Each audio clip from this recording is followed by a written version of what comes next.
Hey, good evening, and welcome to the Comics Experience Graphic Novel Month Club for May of 2023, all the way in the future. It's cool. Hey, and it's a weird show this week because I'm not at the store. I'm actually doing this from home. So if you think everything looks different, that's the reason why. But we've got a great book, as we always do. But we've got a really good book this month, and it's Danger and Other Unknown Risks with RYAN North and Erica Henderson here as our special guests. Hello! Hello! Thank you for having us. Yeah, thank you for being here. I'm actually, I want to start, normally I start this a different way, but I want to start this with RYAN, with your tag.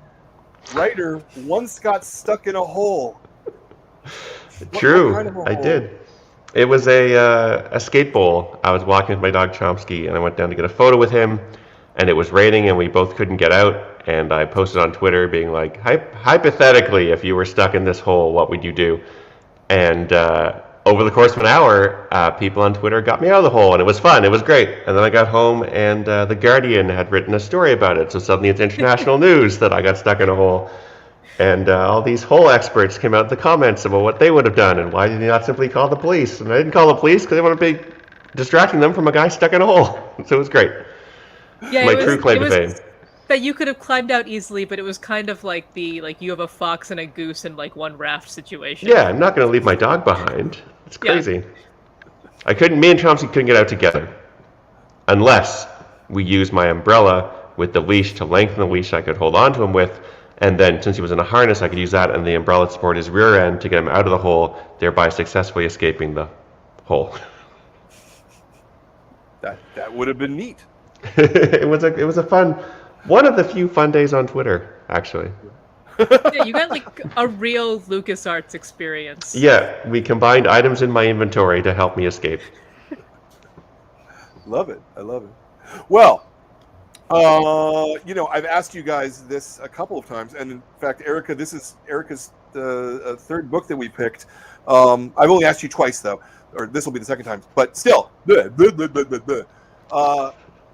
The first question is always, why comics?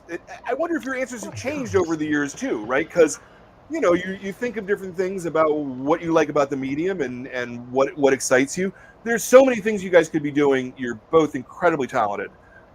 Why comics? That should not be as hard a question as it is. I don't think we ever considered this not being comics. The first step was we want to make a comic together. So it's just the natural. For me, it's your first port of call. It's the best medium. Why would you work anywhere else? I was interpreting it as more of a general life question, but that's usually how I mean it. My answer also applies. It's the best medium. Why work anywhere else? Yeah. I mean, for me, I had studied film in school, and it's because I realized while I was in school that I was drawn to the idea of visual storytelling, but I also didn't want to have to work with 500 people. Comics gives you a degree of control. Like people will say like, this is Martin Scorsese's story, but it's also like Martin Scorsese and the work of like a small army, and I can make all these decisions myself, for good or for ill. Sometimes it's really difficult. But I like that. I like that part of it. There's also this aspect of comics that's interesting, too, where you get to really... It's going to be silly to say, but, like, it's a book, and it operates like a book. So you have this aspect where you're trying to tell a story that moves through time, and you only have space to tell a story that moves through time. Yeah. And I find that aspect of the craft to be very interesting. There's like all these little puzzles to figure out to make it feel like something that's moving when it literally isn't. Yeah. I think that's I really love that answer, and it's such an artist's answer. No, it is. Because you have to be dedicated to what the craft is in order to spend the amount of time that it takes to make comics. You work on a project like this, it's what are we talking? 205 pages. This is at least 6 months of your life, right? Yeah, just 6 months, no big deal. Knock it out. Yeah, that was about it for the drawing part, right? Like 6 months to a year. I'm trying to remember. But yeah, like it's a long period of time where you need to be focused on that aspect of it. And even when, in the writing part, you need to be thinking about, okay, what's this gonna look like? How is this gonna flow on the page? Yeah. You can't just write a scene. A scene has to be broken up into its component parts. Yeah. Well, that's interesting, Ryan. Do you like say your own thumbnails that you don't share with anybody? I have done thumbnails before, just for Erica. It was on an issue of Squirrel Girl that was going to be a choose your own adventure, choose your own path comic. Actually, no, I did it with Adventure Time before for Braden Lamb and Shelley Paroline. I did it again for Erica on this version of that, because it's just not fair to write a nonlinear script and not show them, like, here's how it can fit on the page, because otherwise you're just making the artist do a puzzle that you already should know the answer to if you're writing it. So that in that case, I wanted to be like, here's something that works, so you don't have to. So your first stop as an artist is not how do I even get this to fit on the page. But generally, no, I don't. The very first comic I wrote for someone else to draw, I did do that. I had a description of what every page looked like, big panel across the top, vertical panel, all that stuff. And then this is for Adventure Time #1, and the artists there, like I said, Braden Lamb and Shelley Paroline, they took what I had written in layouts and completely ignored it and did something so much better. And I was like, oh yes, an artist is a visual creator, thinker here. Like, they can handle this. I'll let them do what they're good at, not be like, here's my worst version of this to start with. I'll focus on story, I'll focus on dialogue, and I'll leave the rest to them. So generally, I don't. I like to make sure that I have an idea in my head so I know what I'm asking for is possible, but I don't do thumbs, generally speaking. Yeah, let me maybe reframe the question slightly. Erica was talking in the pre-show about when she looks at a PDF, she can't necessarily see where the double-page spreads are, and that's a very important part of the storytelling, right? Is where the spreads are. So, how do you, as a writer, just looking at a blank screen, visualize those parts of it? Does that make sense as a question? Yeah, I think Eric and I writing this together, I think we'd agree that, like, your fundamental unit of story is the page. And so, in comics, not in other media, but in comics. And so, when you are facing that blank sheet of paper in your head, you always know that you want this page to do something and to have that little kick in the bottom right-hand corner. That's a cliffhanger or a question or something that gives you a reason to turn the page, because in comics, you know where your words are going to land on the page, and you can exploit that to give it this real feeling of forward momentum. You know exactly what the reader is going to be doing when they hit that word. And so if you play your cards right and you build your comic appropriately, you can produce a work that exploits that and feels like it's got this rolling forward momentum by having that little twist at the end of every single page. And thinking of it as, like, this comic is, at its core, a collection of pages in the right order. Sequential, well, me, if you will. There's the aspect as well of the spread, because when you're looking at a physical book, right as you've turned that page, it's impossible, because that's just how eyes and brains work. Like, we process all this information very quickly because, like, our ancestors needed to know if there was a predator somewhere. And now we read comics. And yeah, and now you see 2 pages of comics at once. Like, you see 2 pages of visual story. Even if you don't know what people are saying, you kind of know it's there. So, like, you want to think about what you're presenting as soon as that page is turned. And, like, if you can shift something onto the next page for a bigger reveal, even if it's not like a huge thing, like a tiny little thing that maybe you don't want someone to know 3 pages ago, because they've read 3 pages back and now they're just looking at it now. That's important. And beyond that, you want stuff to be able to flow from left to right across the pages, and also not confuse people. Like, sometimes you'll see 4 panels across the top that are all the same height, and it's like, oh, I hate that. Which way do I go? Which way do I go? Is this a double So, page like, spread? yeah. So I like pencil everything as spreads now because like I just need to make sure everything works. Do you still work on paper, or are you digital, Erica? I'm all digital now. All digital. Okay. So you're sort of laying out the double page spread, and then you can go to the individual pages as you want to. It doesn't really matter at that point, right? I'll still draw everything out as a spread if I can. It depends if the page size is too big and my computer's mad at it. I'll cut it down to 1 because I know what the other one's like. Like, I will, at this point, I'm coloring my roughs so that I know that the color is moving across all the pages correctly. Like, I'll have basic color down. So I have all the information I need to just go from my, like, pencils or roughs to, like, the final finished page and know that it's all going to flow properly. And so for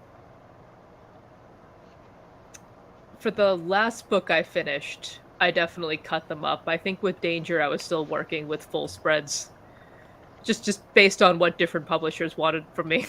Yeah, interesting. I'm assuming that you're not changing the size of your page to actually reflect the size of the book, though, right? In other words, you're not drawing this smaller than you drew, say, Squirrel Girl, just as an example. Oh, I was just going with whatever template I had. Yeah. Okay. And since it's digital, I can make it bigger or smaller. It doesn't really matter. Sure. So it's just like whatever template that Penguin gave me, I just used that because that's what they said to use. So I did it. Interesting. I didn't know that publishers gave digital templates, but that's a new piece of information for me. I've been doing interviews for 9 years, and that's never come up before. Well, I always ask because like everyone's got a slightly different. It'll be like 2 millimeters different. And I'm just like, I just give me whatever template you have. Sure. I want it. And you don't want to find out there's some issue 200 pages in. Yeah. Yep. Yeah. You mentioned earlier sometimes taking a beat that's written in the script and moving it a page or two later because it has a greater impact in the story. How often do you say you need to do that these days? I mean, I just did a bunch of it in the story I'm laying out right now. Mostly because like that one doesn't have a page limit right now, and they were like, "Yeah, just move it around however you want." Oh, I know. And there was just a scene where like a large event happens that as part of the prologue. There's like a big spread. That's the title page, and that was like on the left-hand side, and the next page is like 30 years in the future in LA, and I was like, okay, that needs to be the next page. We're just going to extend this part. This part of the story will have more room to breathe. And then later on, it was like, we're changing scenes, and it's like again in the middle of the spread. It's like, no, let's change settings on the jump, because there were all these little bits that like I just had to move it over one just to make it all fit.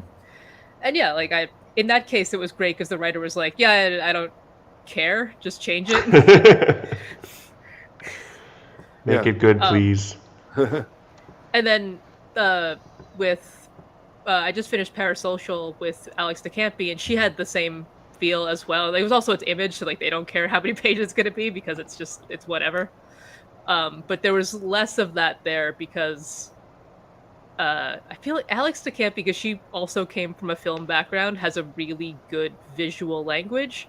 So there was very little where I had to be like, I'm going to extend it by a lot. Like I might add in 1 or 2 panels to focus on a mood.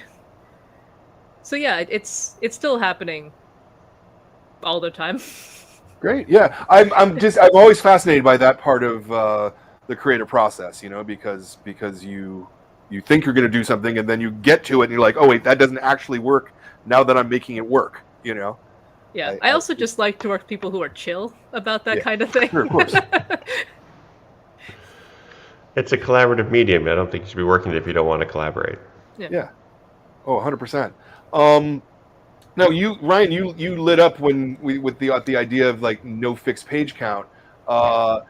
Do you Do you think that the limitations on a story's length can make the story better or worse, or what do you think?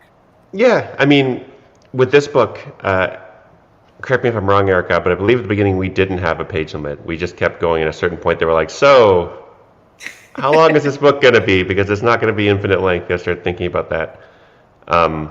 No, I think at a certain point we were doing that. I was doing the thing where I was like moving stuff aside to like, okay, this should be another page.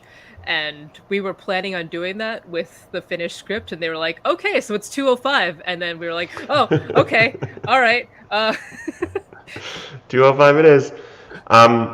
There has been, I did a book, a one-shot for Marvel called Iron Man Darkhold, which initially was going to be, I believe, 40 pages before pandemic. Then pandemic happened, everything changed, projects realigned, and the final story was, I believe, 30 pages, or maybe it went from 30 to 20. Anyway, I had to cut 10 pages, and I was expecting that to be super painful because that's a third of the story, and I'd already written out all of it, and I was like, how do you cut a third out of this? But by going from like a page one rewrite, it wasn't actually that painful because I already had a version of the story that worked, and it was almost like an exercise in getting everything to fit and just like hitting almost like a second edition of it, which is labor intensive, but it works. And honestly, a lot of the process of writing for me, like doing a monthly comic when I'm doing Fantastic Four, that's a 20-page comic, and I could much more quickly write a 30-page comic every month. But so much of the work is getting things to fit. And comics is a really great medium for efficient storytelling. You can get so much with the clothes they're wearing, the places they're in, their body language, that once you start looking for those opportunities, you can really compress down to the key moments. And that gives a sensation of a book that, is action-packed. There's a lot of stuff happening here. It's not decompressed. It's just story. And with Danger, I think we have that sort of same sense of like, as we were going, we're always trying to make every page count, have there be a reason for each page, whether it's mood or plot or style or anything.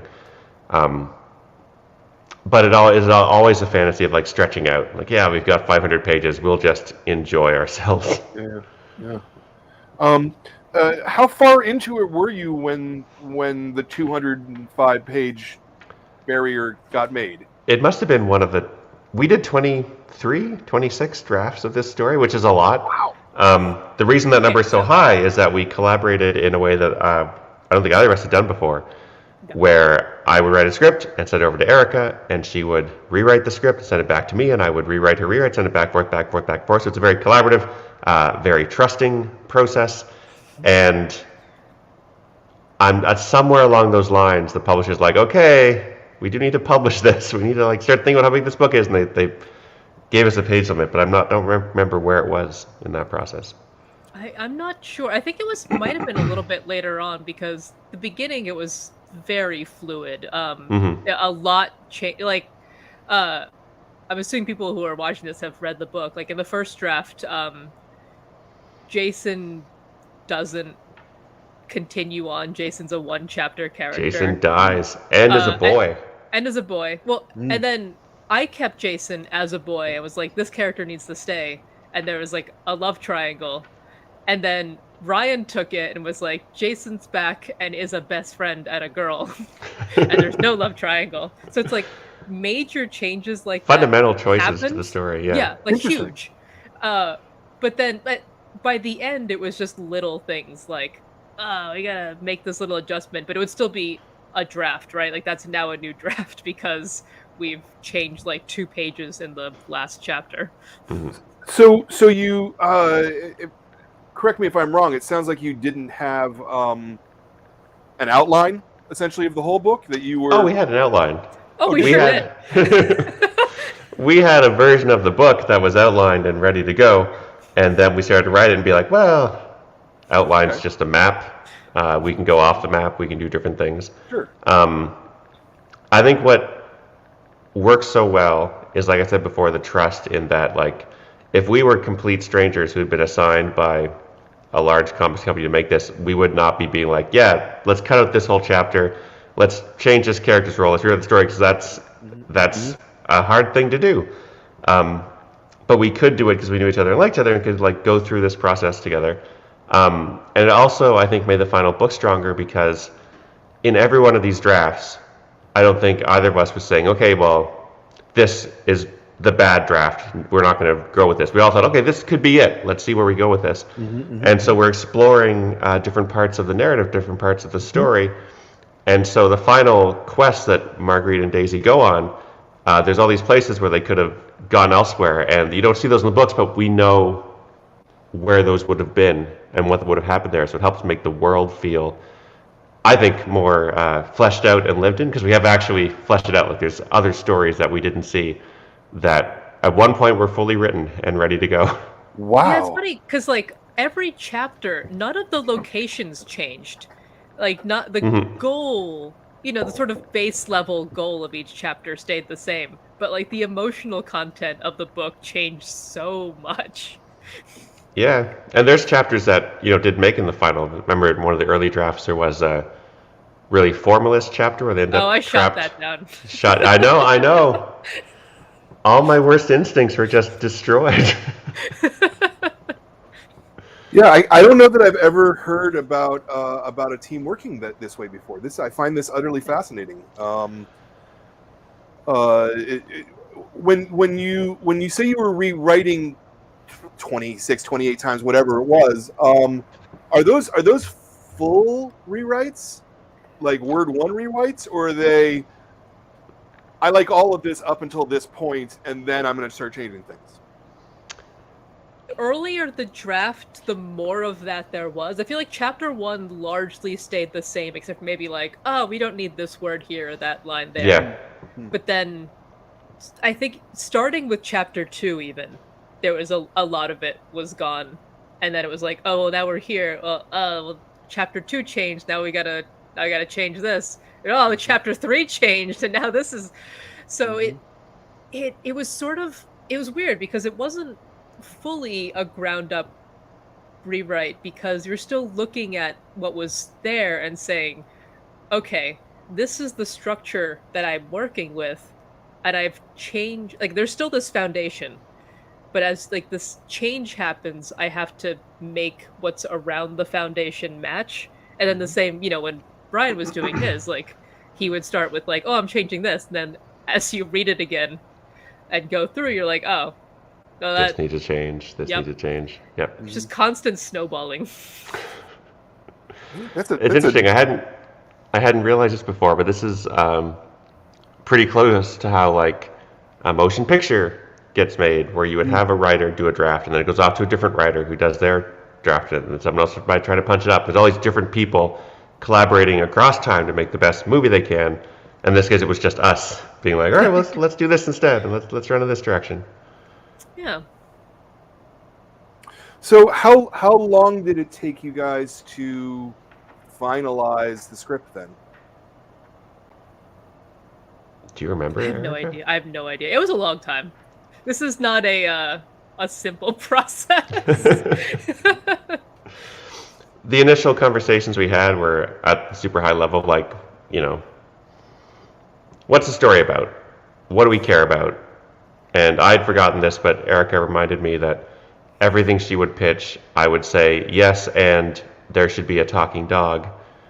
And eventually she was like, all right, well, if that's where we're starting, like if that's your cost of admission here, then let's start with the talking dog. What does that give us? Well, that probably gives us some sort of magical world. So all of these, you know, early choices, turns out were there because I was just doing a bit.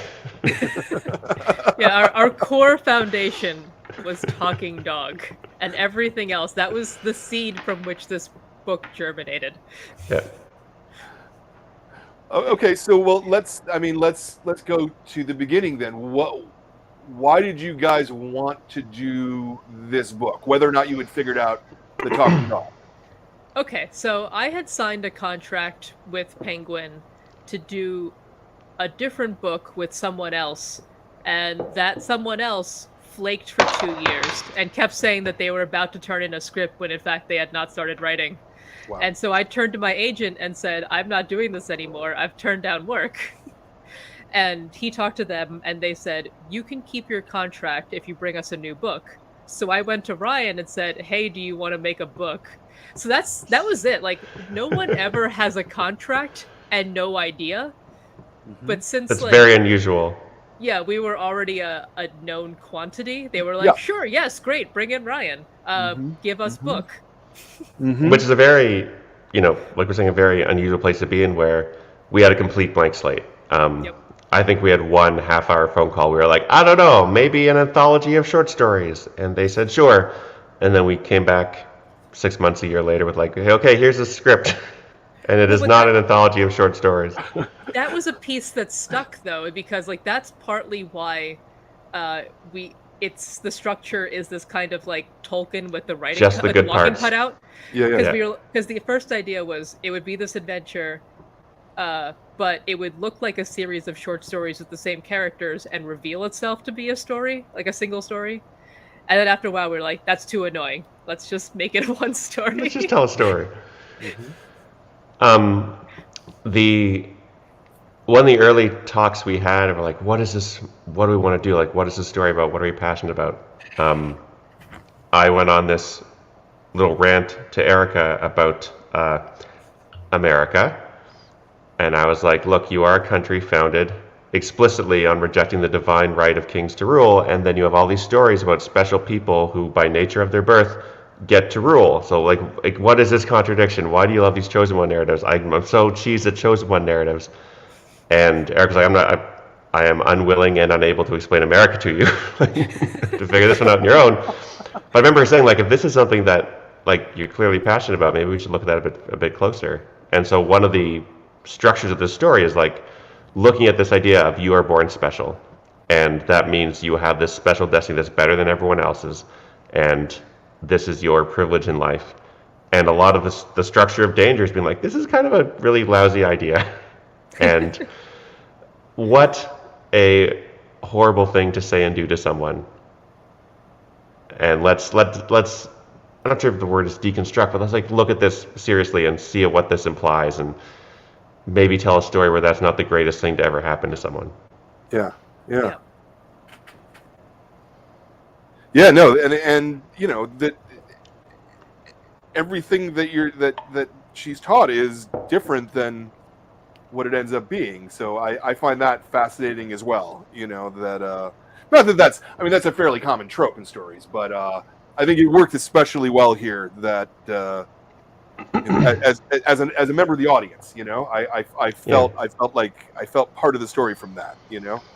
There's also this idea of like generational power and who gets to decide what we're going to be doing with the wealth that we have, and holding on to power and all this stuff that is around us in the real world, and it's worth thinking about. But in the context of a girl and her talking dog, it becomes a lot more accessible, and you sort of look at these issues without tripping over the real life stuff around them. Yeah. We can just sort of imply all these things. We can have the experience of someone, leaving home for the first time and just realizing that other people do things differently. We can explore the idea of like what different people with different values, like how they perceive like treasure or power. And I think this was you, Erica, so I'm going to give you the credit for it. I love at the beginning of the story when Marguerite's kind of a jerk when she's in the town and she encounters these thugs. She's like, yeah, I am better than you, but it's just because I'm chosen. And that's kind of a hard job too. And you're like, oh, Marguerite, like, no, this is not the right thing to say. But she doesn't know, like, this is her first time out in the world. And it's such a great starting point for this character to be in this place where she's super internalized. I am the chosen one. I'm special. The world exists for my quest. And have to realize as she goes that this is not the case. And there are other people in the world too, and they might want different things. Yeah, I also really like that bit because she's not she's not being a jerk, right? Like, she doesn't know any better. Yeah. She's trying to do the right thing. She's trying to help. She's doing the best she can, but she thinks that, like, she's, you know, in a Joseph Campbell allegory. And everyone else is like, who is this child that's, like, this literal child? Yeah, this actual child. Which, yeah, I like those kinds of moments where someone can do the wrong thing while, like, absolutely 100% believe that they're doing the right thing just because, like, they couldn't possibly know. Yeah, in a way, it's almost a great metaphor for America right now, and you know how we polarize and people have their beliefs, but there's not necessarily based on anything. It's just that's what they were taught their whole life, and they've got to encounter other people and come around to their points of view. And I wonder if that was at all intentional or just subtext of the moment in the background. I would say it was intentional. I grew up with a, like, pretty conservative family, and there was a lot of times growing up where my family would say something and I'd be like, what? But, like, I had no way of evaluating it. You know, the internet wasn't great. My Sailor Moon web ring wasn't going to help out. No, it'd just be, like, this thing that I'd heard. And, like, eventually later on, it was like, oh, okay, I have this information now, and the stuff that, like, didn't ring true, I realize it, and I sort of took that and made it someone who fully believed. And Ryan, as a Canadian, do you think that you have a different point of view on America? Tell us about America, Ryan. Let me explain America to you. I will say that what I like about this story with Marguerite is that she is, like, still learning. She's still trying to figure this stuff out, and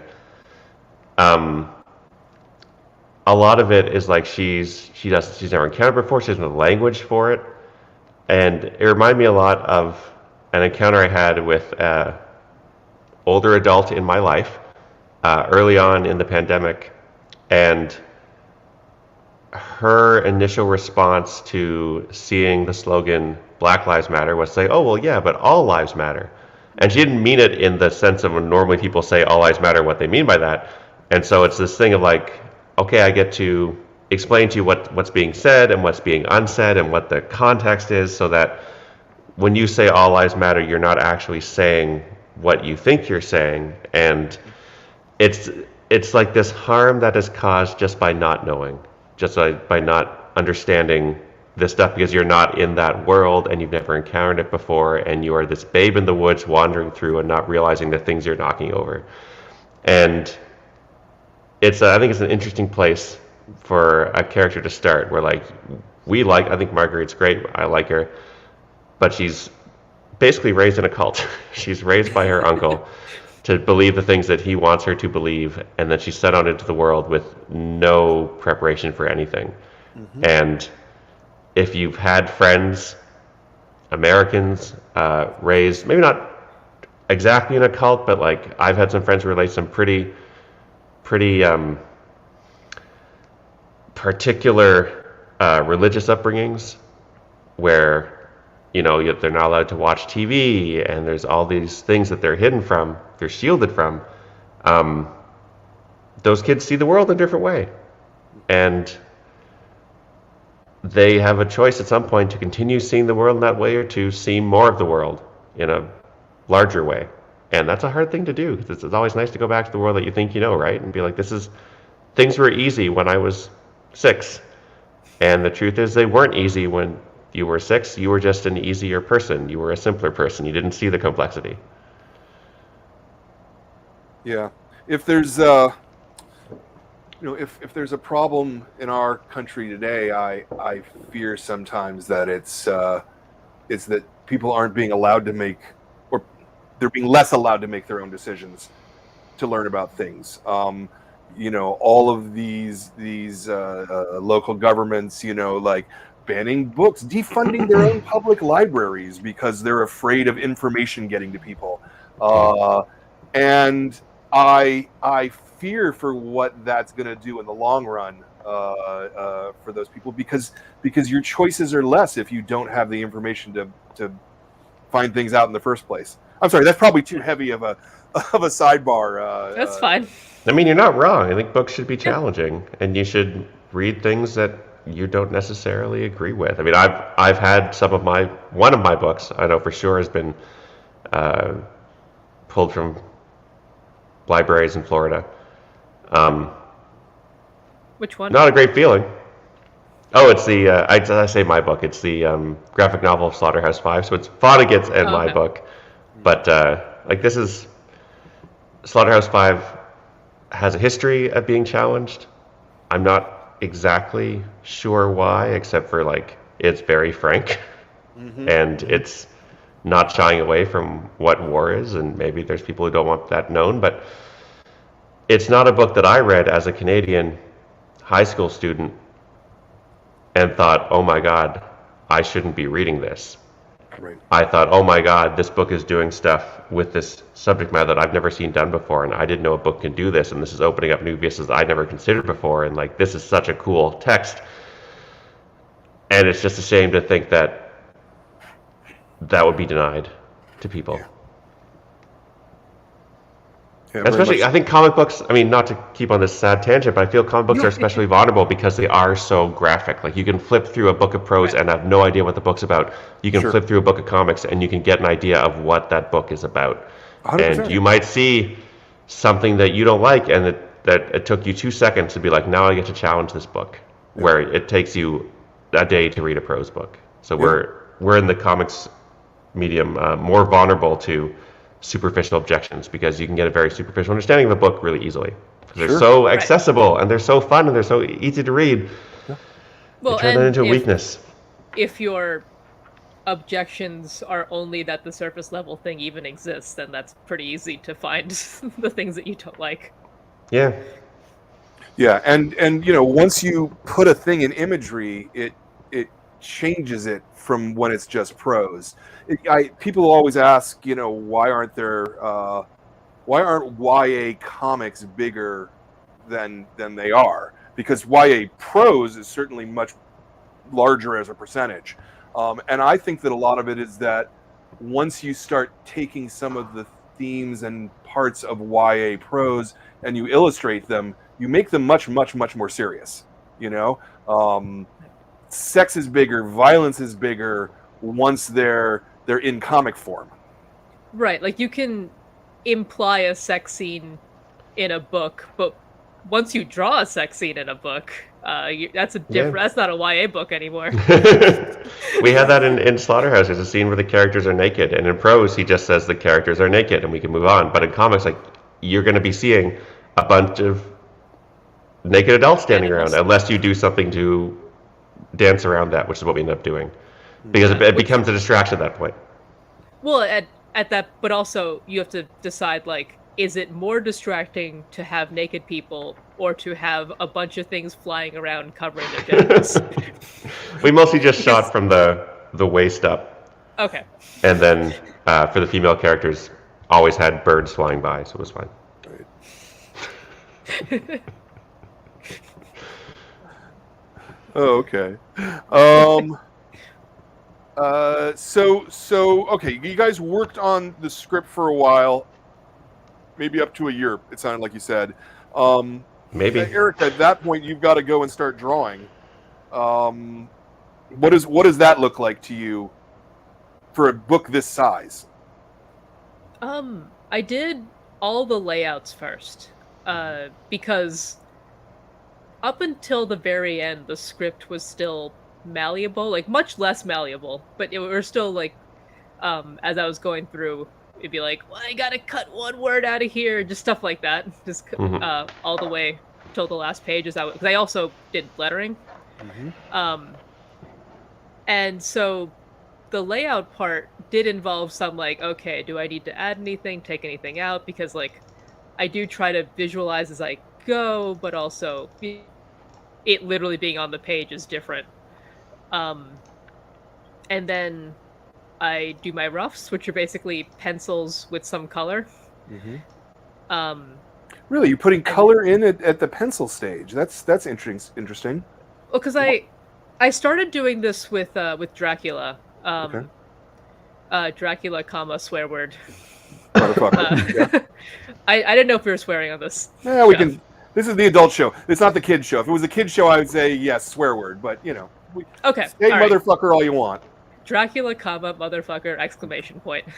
But so much of that story is, or so much of the art side at least, is very vibes based. You're going with this psychedelic / blaxploitation / giallo feel, and so there was a lot of color melting from one panel to the next as like the light changed and having like shades of red come in as Dracula came in or danger heightened.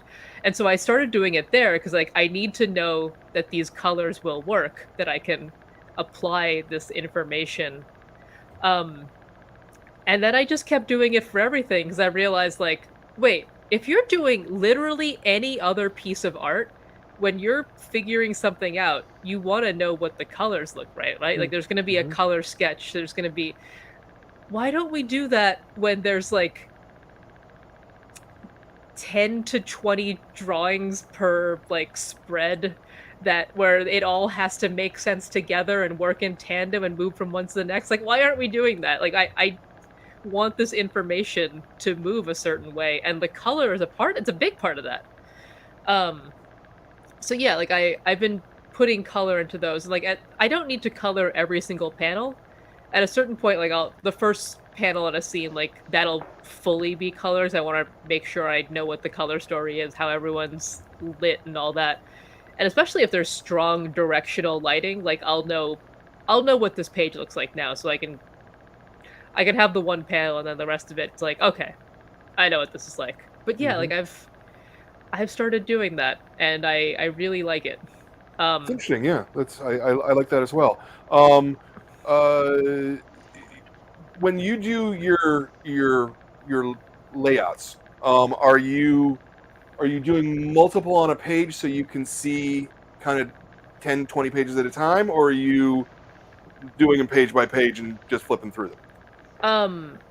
I will fit as many on a page as I can. My layouts are really just for like page flow and to make sure things will work. So like they're so small. It's basically just stick figures. And I lay them out again as like the spread to make sure everything works like that. And so I'll have these little rectangles just all over the page.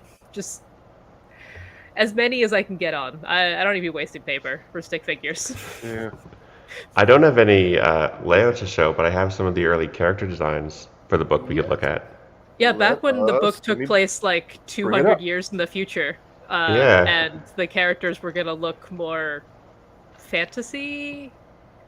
So this is, I guess, an attempt at what the chapter headers could look like before we agreed we'd integrate them into the pages. Yep. This is a cover that was going to be a cover at one point. Here we go.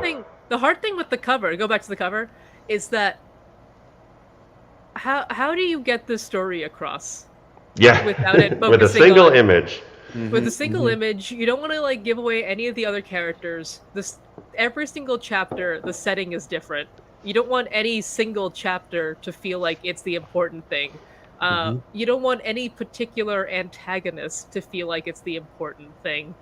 Plus, there's twists and reveals we don't want to spoil on the cover of the book. Yeah, sure. A real nightmare. The one we ended up with, I think, is gorgeous though. It's a much better cover. Yeah, you can't really see it with the light, but yeah, it's great. This is called girl.jpg. I don't think we had a name yet, even for her. No, I think this is when we had moved away from it being far in the future, but we still weren't sure at this point. But yeah, I guess we had established that Daisy was a Chow Chow by now. Different outfits. Yeah, this was the future stuff. Oh yeah, that jar on the right was when I realized that I had to cover up the sides because jars are clear, and I didn't know how to get across a jar of holding if you could see what was inside of it. Here's early version of Marguerite and Bernard. Yep. Early versions of the mayor. Yep. I like all the options for her. Here is securityguard.jpg, also known as the teen, which would have been the early version of Jason back when he died and was a boy. Yeah, back when he was David Mitchell. So, Erica, even though you draw digitally, I mean, I see obviously this is a piece of paper in a book. How are you doing all your sketches just with a pencil? It depends. Most of them I feel like were in this one sketchbook. The layouts were also all in the book because I don't know. I feel like I can go looser on paper. Sure.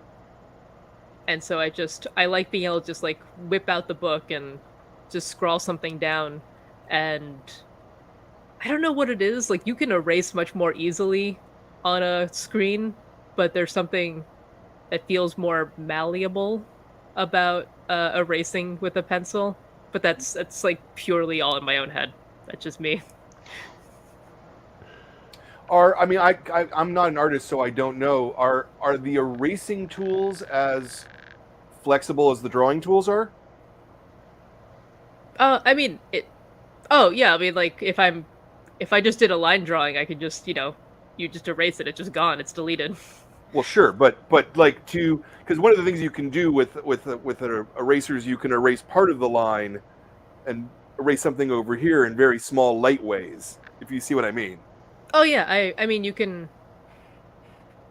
Yeah, you can do that. It's basically just like a reverse line tool. Okay. It does the opposite. You can make it lighter or darker. Just asking. I'm dumb about those things. That's fine. You don't have to do it. More I Bernard. think we just got 2 images left. Yeah, early Bernard, uncle.jpg. And you see them even earlier sketches faintly behind him in this one. Yeah. Yeah. And then wizards.jpg for the first chapter. Different masks. Yeah, I had well, I guess I still have these books of I think his name is Charles Fred. It's French. I don't know how to pronounce it. It's Charles F. Who did like 2 photo books of folk dress, like for different celebrations and things. So there's one that's all like European folk dress. You get like the Bury Man and Krampus and things like that. And there was a Japanese one, and I was looking at those a lot for that first chapter. Nice. And that's it. That's all I've got from the early days. Great. That was the very stuff cool. that like I don't even know where it is. Ryan just had it in a folder somewhere. Huh? It's nice to look at stuff like that. Did you when you get emails like that, Ryan, with those JPEGs attached, do you start commenting? Do you like, oh, I really like that one, or? Yeah. You always talk about what you like. I feel like Bernard, we hit him pretty quick. The mayor, I think I probably said I like the one with the eye peering through.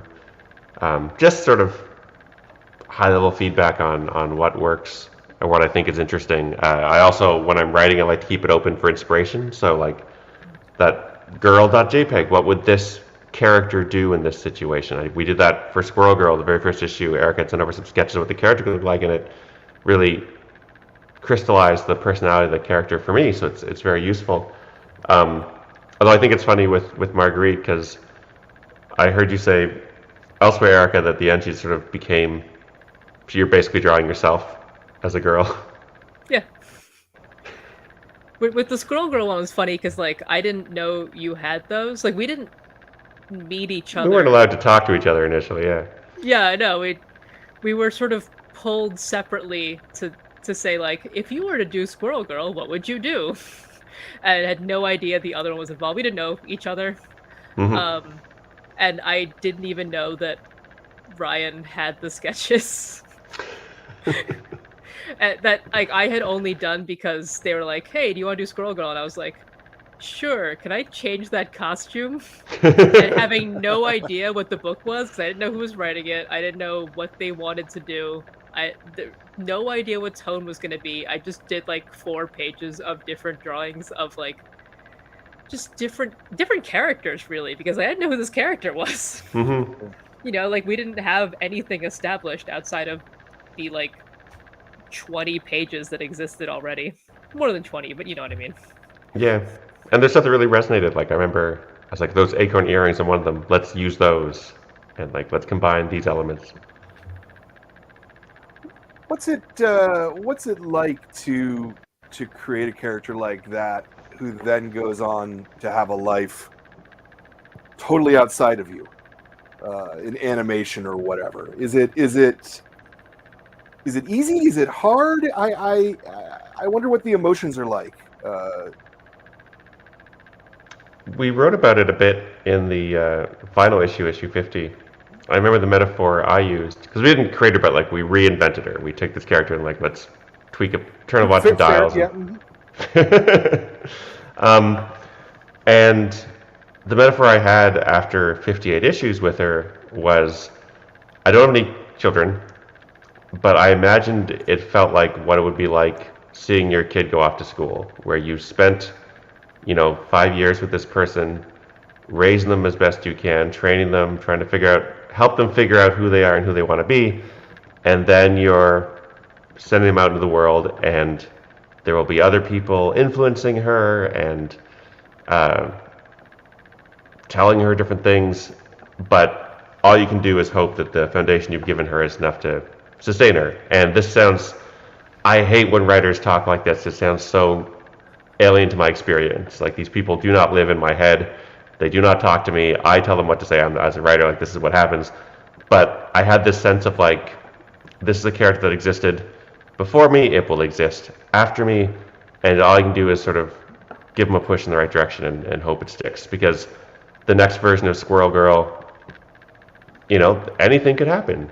I would hope it would keep Nancy her most important relationship. I would hope that all these elements would stay, but like, the next couple of people could show up and be like, yeah, we'll do what RYAN and Erica did and throw out most of it and start with something fresh here. And that's sometimes that works great, sometimes it doesn't work. Like, it's always a risk. And if you want these characters to stay relevant, you can't keep telling the same stories you've been telling for 60 years. Like, at a certain point you have to reinvent them, and when that pays dividends, it works great. I don't remember what I wrote, but for me, I sort of keep in mind that, like, I'm working on something that belongs to the Disney Corporation. Yes, you're working for a multinational corporation. And I can hold on to the thing that I made and said, this is mine. But, like, the thing that Steve Ditko did is his. And, the various artists that worked with Dan Slott and the Great Lakes Avengers portion, like, that belongs to them. And I don't own any of that. I don't feel any ownership of that, even though all that stuff kind of informed what we did. Like, I owned what I did and what someone else did as theirs, and I think it would drive someone insane to worry too much about, like, what other people are doing with Spider-Man later on, because there's so much Spider-Man. Sure. One of the motifs in Danger is that each chapter pretty much ends with a big white page, more or less. Not necessarily always at the end of every chapter, but it's pretty much there throughout the book. Was there a reason that was an ongoing motif? I think it was largely to set up, because every chapter ends with a 3-page flashback. And so I think we wanted a visual to differentiate, to like sort of show that we're fading into white, I guess. Flashback land. Yeah. Do you remember if there's anything besides that? Yeah, I think it was practical. Okay. You want the book to read clearly, and you want to distinguish when you're in flashback and when you're not. And there are a bunch of clues without it that, like, The characters are different. The colors are different. That sort of things. Excuse me, I think I'm about to sneeze. Nope, false alarm. But yeah, it was largely like we want to make sure that we're not losing people. The same way you don't want to lose people across a double-page spread. Let's make sure it's being read in the way that it's intended, so people don't get halfway through and realize, oh wait, those were flashbacks the whole time. Which can work sometimes, but we didn't want that for this book. We wanted it to be clear what's happening. Mm-hmm. Mm-hmm. Yeah, Good, no Westworld season 1 stuff. Yeah. Yeah. There was a few moments towards the end of the book that I wasn't sure how it could end. Great, that's what I want to hear. Yeah. Oh, we didn't either. Well, yeah, so that's part of my question is, at any point were you guys worried that you were writing yourself into a corner? I will tell you that one of the early drafts, maybe even the first draft, I sent in, because the way this book came about, where Erica said I was brought in after the other writer didn't write anything, I didn't realize stuff that had already been discussed, like, is this going to be a book for children or for adults? And I normally write in a kind of an all ages register where the line is like, everyone keeps their clothes on, nobody swears, and then you're writing for everyone. And so it worked until this initial version of the climax, where it was really graphic in an adult way of this man being electrocuted. And the note I got from the editor and both Erica were like, this is pretty intense for like a YA middle grade book. And I was like, yes. See, I was aware we're doing that. I think for her, it was like, she said it was YA.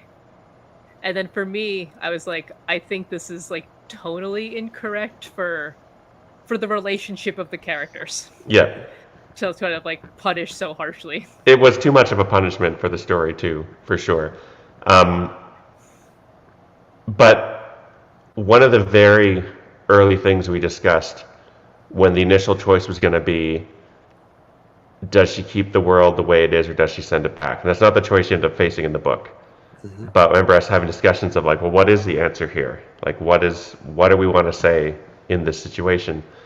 And the answer was, let's not have her face that choice. Let's have her face a more interesting choice, a more relatable choice, and like face the fact that she's been betrayed by someone who she thought loved her and who she loved. And that felt more real than like the sci-fi stakes of which world will you choose? Either way, billions will die. Like it's hard to get an emotional connection to that. Yeah, I feel like there were a lot of times where we were on the phone and I would be like pacing around my kitchen and we were like having philosophical conversations.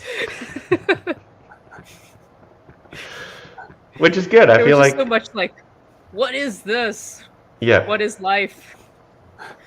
But having those conversations, like a lot of times I don't realize what a story is about until I've written it and reread it and say, oh, this is what we're talking about. But to have those conversations, be like, hey, well, this is a conflict, and we should at least know where we stand for this conflict, so we can figure out where the characters stand.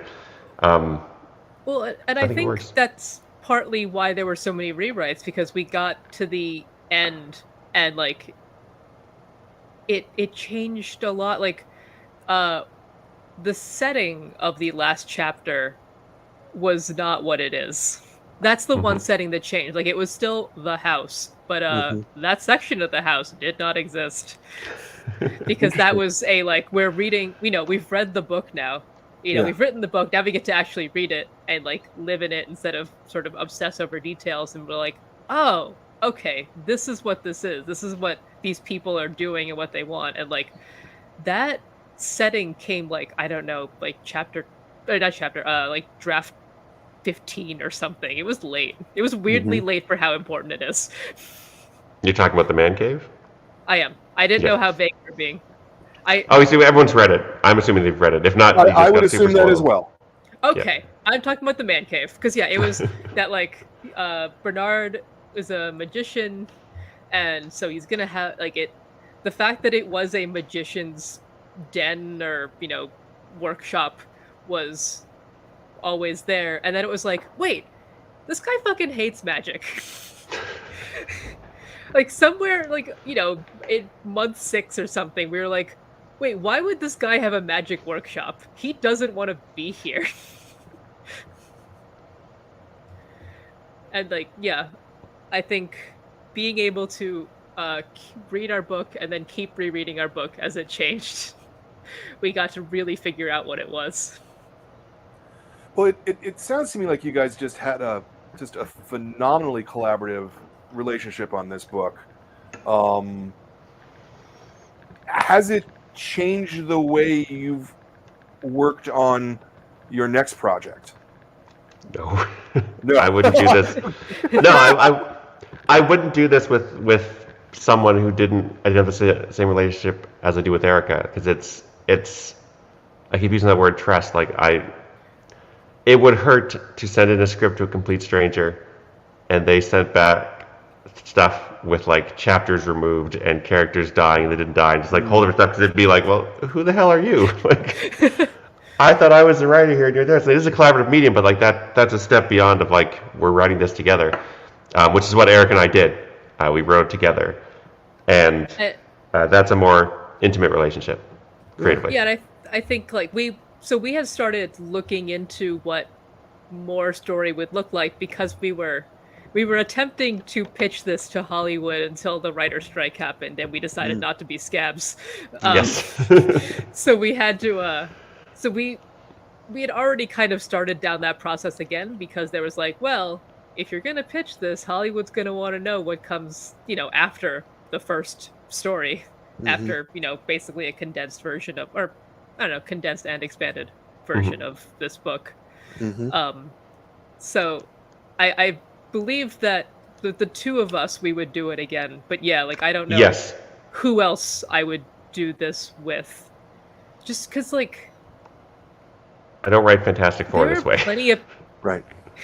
Well, there are plenty of people I trust, plenty of people that like I've worked with before, and that like I work with well, and we trust each other in a lot of ways. But like, I don't know, Ryan and I just have like brains that work well together. Our thoughts, I think we can throw stuff down, and like I think with someone else it would feel more combative. Yeah, and more worried about hurting them.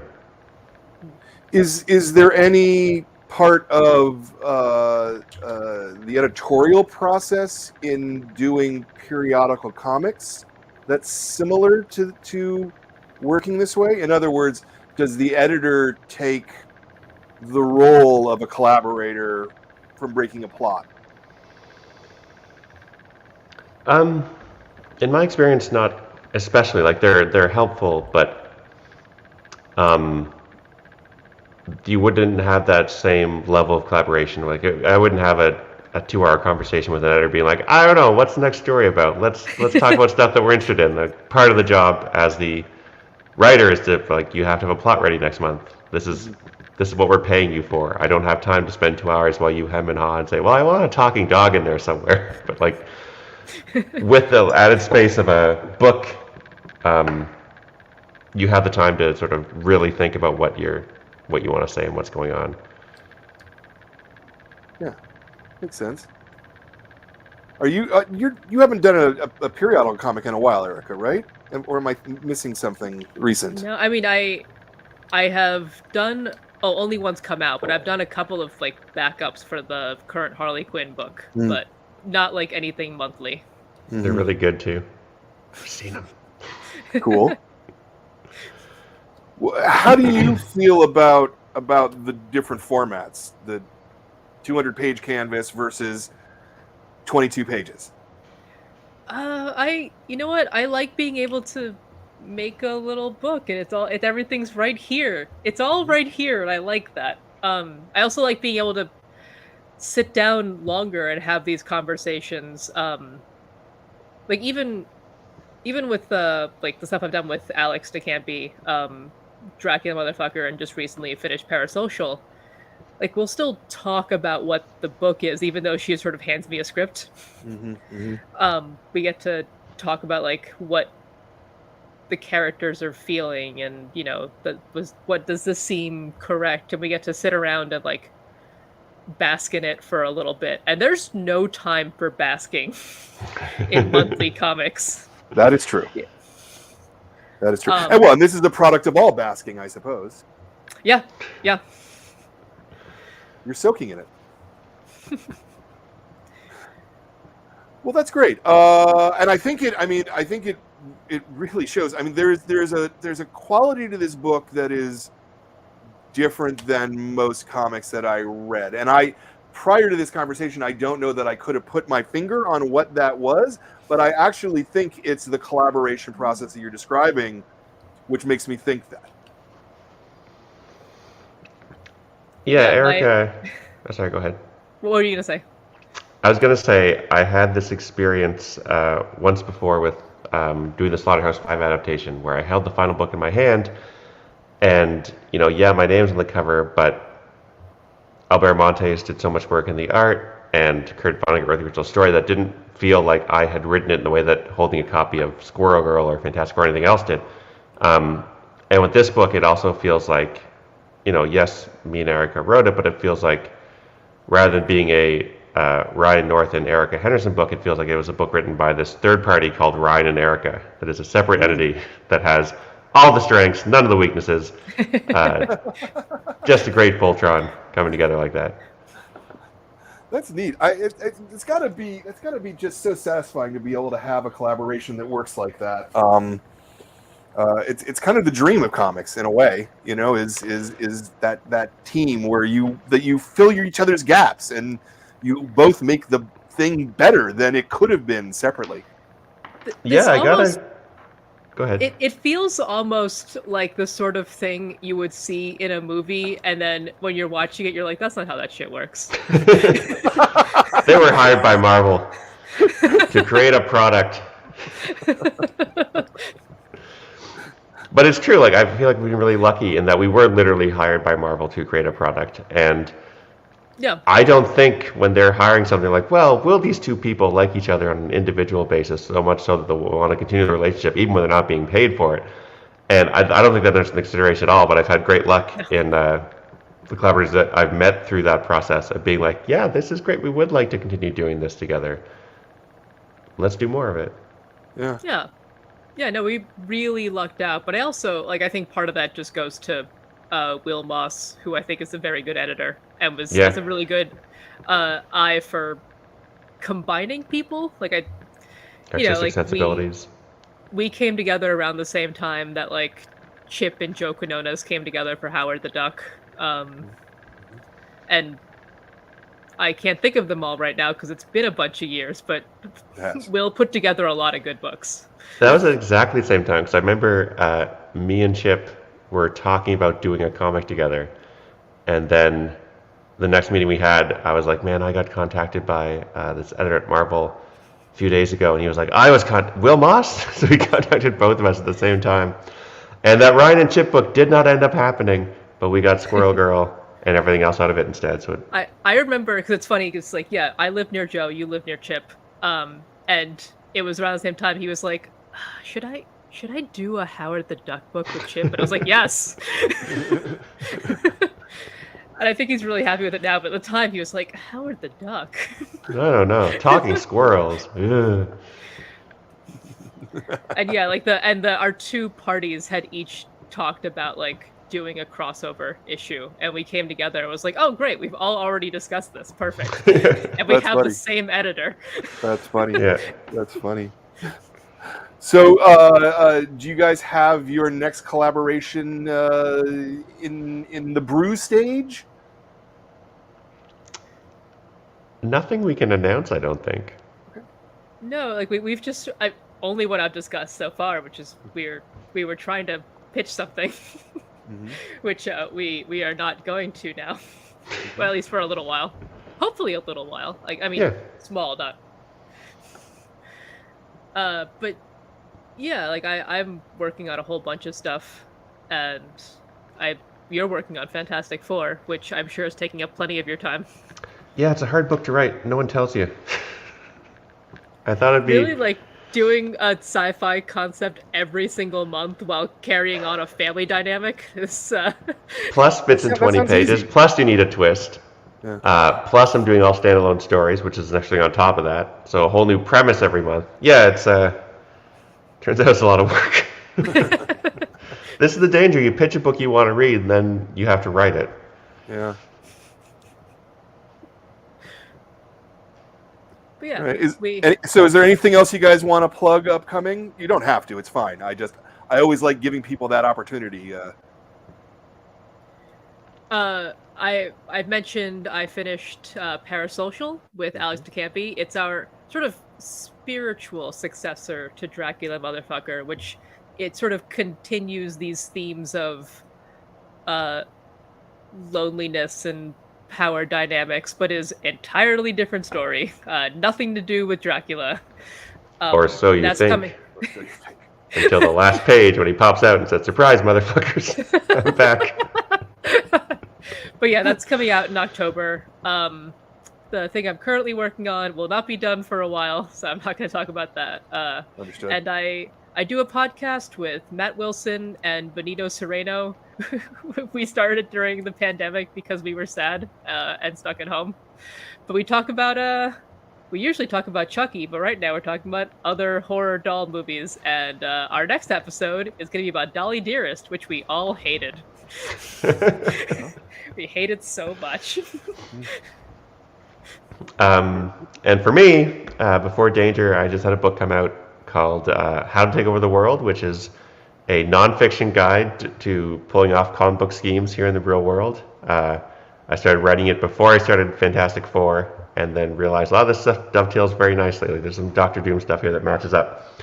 So you can find that book at better bookstores near you, How to Take Over the World. And nothing else I don't think I can talk about publicly yet. But I am writing my little make-em-ups every day, and hopefully more will come out in a place soon.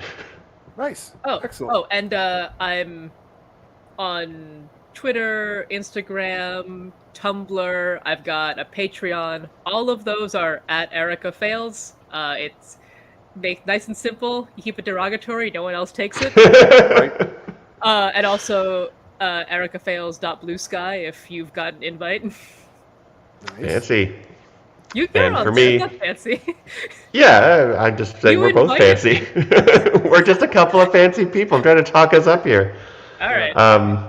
Yeah, for me, I RYANNorth.ca has like links to everything. Here's my books. Here's what's going on. Here's some research papers I wrote in grad school. The whole Ryan experience exists at RYANNorth.ca. Yeah. Sounds good. Yeah, it's such a flex too. It's like, here's a list of all my comics, and the bottom's like, besides writing science fiction, I've created actual science, and here's 5 peer-reviewed papers you can read in a master's thesis. Ooh. No big deal. And for me, I look at what I did in school, and it's like, I drew this picture. And I drew this picture. One other thing I wanted to bring up super quick is, you did the bookplates for Danger, which anybody, if you buy it from the store, which somewhere on this YouTube thing should be a link that you can click and you can just buy one. And these are signed bookplates by both of us. Signed bookplates, but this is the important part. There's actually 2 of them. Yes. You guys did 2 different bookplates, and yep. Whose idea was that? And is it inappropriate to say I want to kiss you for it? I think I did 2, and it was like, which one should we go with? And it was like, why don't we just print both of them? Because we're printing X number anyway. Like, it doesn't matter. Uh-huh. Yeah, I think what happened was Erica had 2 sketches. I'm like, these are both great. And also, because we wanted to get these out to you really quick, we had a tight turnaround. So we were empowered to make decisions. So I was like, look, I already called the place. He can print 2 ones. Let's ship it. Done. Yeah. And also, I remember Penguin sent over some, and I was like, okay, whoever grabbed these images out of the book didn't read the book. These are weird moments to be choosing. Right. They were picked for convenience. Yeah. It was like, oh, this is a nice, clean image. And it was like, no one wants this picture of Bernard talking to Marguerite as a small child. No one wants this for their bookplate. Yeah.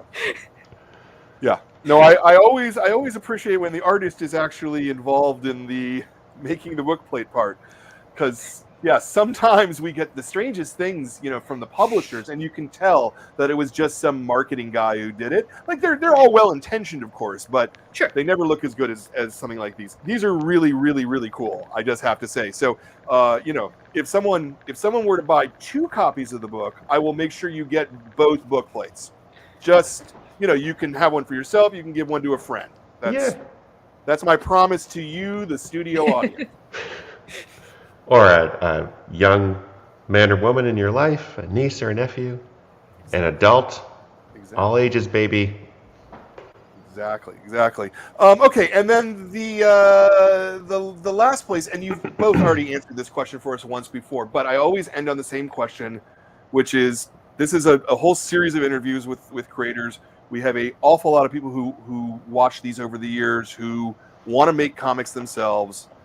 And I hear a lot from people, I'm a little too nervous, I don't know what to do, I don't know how to start.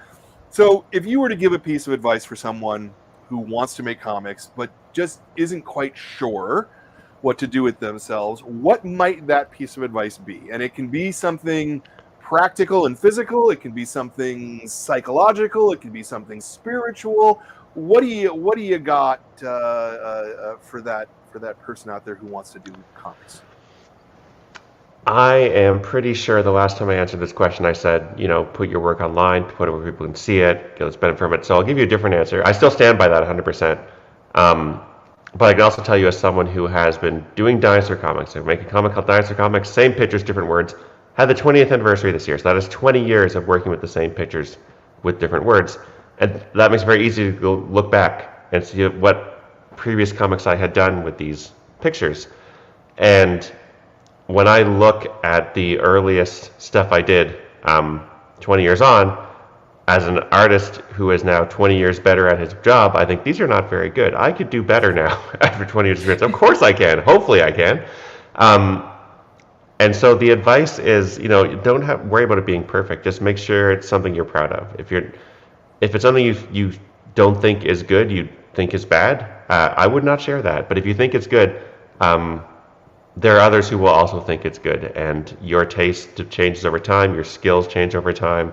You'll always be able to see some flaws in your work, and it just means you're getting better. As you look back, you'll see more and more flaws in your work, which means you're improving over time. But don't wait for it to be perfect, because it's never going to be perfect. Just make sure that it's something you're proud of and that you can stand by before you start sharing it. But don't worry about perfection, because it's not going to be there. And if it is, it's an illusion. You'll look back and you realize it was bad. Yeah, I was going to start there too, which is always like, the first time you do anything, you're bad at it. Like literally anything. That's just how these things work. And you usually don't, the hours and hours someone's doing something off on the side. I mean, I laid out a comic image 20 years ago and nailed it. I would say if we're talking about someone who doesn't even know where to start, they're like, I want to combine images and words and I don't know what to do. I feel like a really good practice is nonfiction or like journal comics, just doing things that happen in your day, because then you're not writing, you're editing. Like you're taking a thing that's already happened and being like, what's the nugget of this that's a story? That's the thing we do like every day, right? Like if someone asks you what happened today, you're not gonna like start with getting up and tale begins as I regain consciousness. Yeah, like you're gonna unless it's Disco Elysium and you found a way to make that part of the story, but like you're gonna focus on like there was some asshole on the subway and he was really annoying, or I dropped my coffee and whatever. Like you know how to isolate a story from these larger events, and I feel like that's a really good place to start if you are at like literally zero. You don't know what to do. You just want to put anything to paper. Because like putting stuff to paper is how you start. And if you have this like bigger idea and you don't know what to do with it yet, like just anything, just put it down. I like it. I think that's a great answer. Yeah. Well, thank you both for spending the time with us tonight. Hopefully you had fun. We had a few grins and giggles. We learned things about the creative process, which is always exciting. And if you will excuse me for a minute, I'm going to go to a one while I wrap up a little show here, do a little housekeeping. So the first thing, as I said, we will sell you the book. This is a great book. If you are sitting at home, you're looking for something to read, you don't know quite what to read, this book will enlighten you. It will entertain you. It will make you think. It will make you nervous. And you will get a thrill from it at the end because it's really, really, really a fantastic book. Danger and Other Unknown Risks. I think it's just great. So buy a copy. Even if you don't buy it from me, go get it from the library. Borrow it from a friend or something. Read it. It's really good. You're going to love it. I want to do a couple thanks. I want to thank Jordan, my producer, for doing backstage stuff that none of you see, but the show couldn't happen without it. I want to thank Ben for running the show, putting up the chyrons, doing all that bits. I want to thank my staff, Katie, Zoe, and Kat, for running the store, and which when they run the store, it allows me to sit around and talk to cartoonists, which is really, really great. I want to thank all of you members of the Graphic Novel Club. If you like these series of interviews, the best possible thing you can do is you can join the club and get the books. You get a book every month. It comes with a signed book plate, or sometimes 2 signed book plates in this case. We pick really good books. You know, you can see from all the interviews with all the great people that we're doing, we pick really great books from really great people, and you're keeping a store afloat and allowing it to have a staff that they pay well and take care of, and so that I can sit around and do interviews with cartoonists. It's like this whole circle of life. It's beautiful. Sign up, hit the bell in the corner or wherever it is, and subscribe to this. And there'll be a podcast version if you're listening to the podcast. Thank you for listening to the podcast. And finally, the last thing to thank is thank the creators who make these things. I want to thank Erica and I want to thank Ryan for just making something that's so good that I want to sit and talk to them about it for 90 minutes. You know, thank you. That's a really powerful thing, and I couldn't do what I do if it wasn't for you.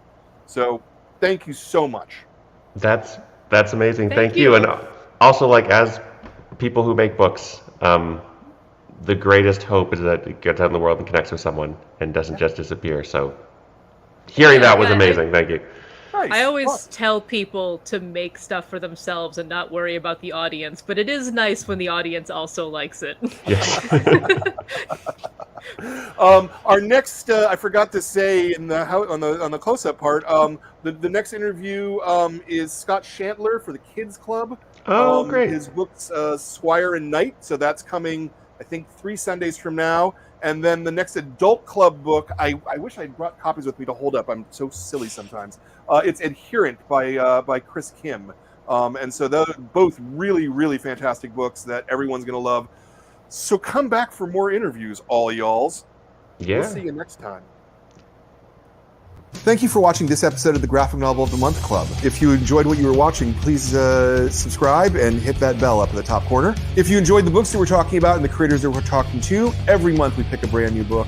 The staff votes on it. It's a program that helps keep our store alive, and we'd love to have you as a member. You'll get a new book every month. Just follow that URL at the bottom of the screen.